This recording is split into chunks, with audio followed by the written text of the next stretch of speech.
Tim Sanders, author, Today We Are Rich, Harnessing the Power of Total Confidence.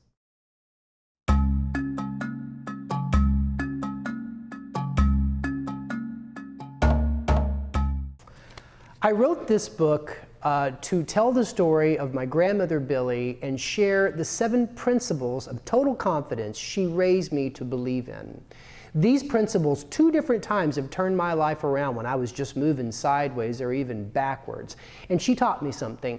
Every single person can have another chance if that person is willing to put in the hard work and the preparation to own their point of view and possess what she called rocket fuel, which we might just call confidence. I grew up on a farm in Clovis, New Mexico, and was raised by my grandmother, and she wanted me to be a confident person first and foremost, but she also believed, especially based on her spiritual background, that confidence wasn't just believing in yourself, it was this trinity, if you will, of beliefs. I believe in myself. I believe in the others that I depend on, and when all else fails, I know God will take care of me, and the correct thing will always happen. But Billy raised me to believe that while God answers all prayers, sometimes the answer is no. And she taught me to learn how to, as she said, dump the shells once you get the nut in life. In the first principle, feed your mind good stuff, I reveal the idea that your outlook, whether you're a positive or a negative thinker, is totally within your control. You are not a victim of your circumstance. You create your circumstance based on your mind diet.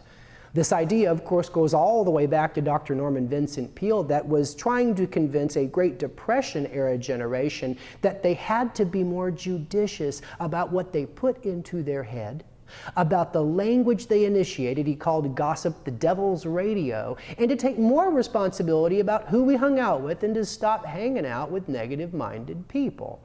This is important because whatever you have in your head, you will eventually display in your behavior, because as James Allen wrote years before, as a man thinketh, so shall he be.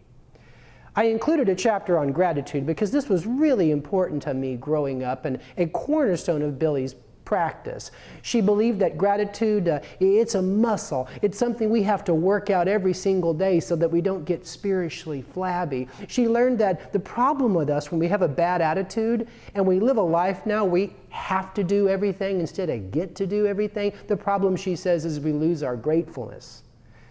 And so I've learned every single part of my career that you've got to always be able to turn your have-tos into get-tos, and to stop thinking about life as a series of obligation and start understanding that it's really a series of opportunities. You should be grateful for your job. You should be grateful you have a chance to take your kids to play baseball this Saturday. All 4 games, all the way across town. We should learn to make that conversion, she taught me, because when you become grateful, you live a life where you understand you're not alone.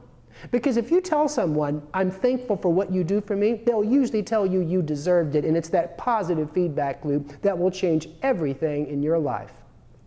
The last thing I want to share with you from Today We Are Rich is that it was very important for Billy to impress upon me the importance that we not be seduced with the idea that we should just follow our passions. It's a very popular argument.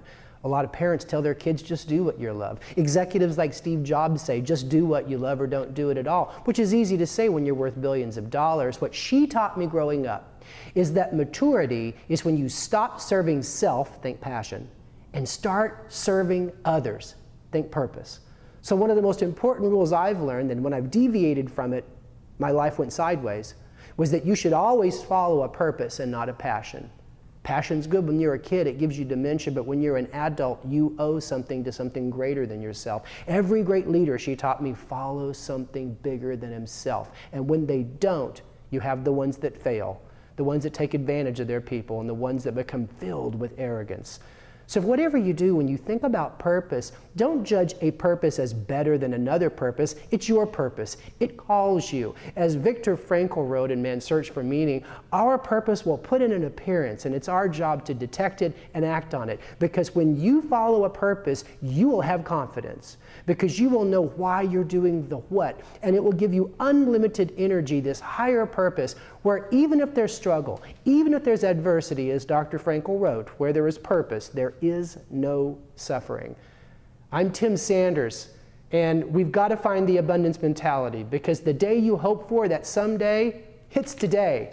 Because today, we are rich.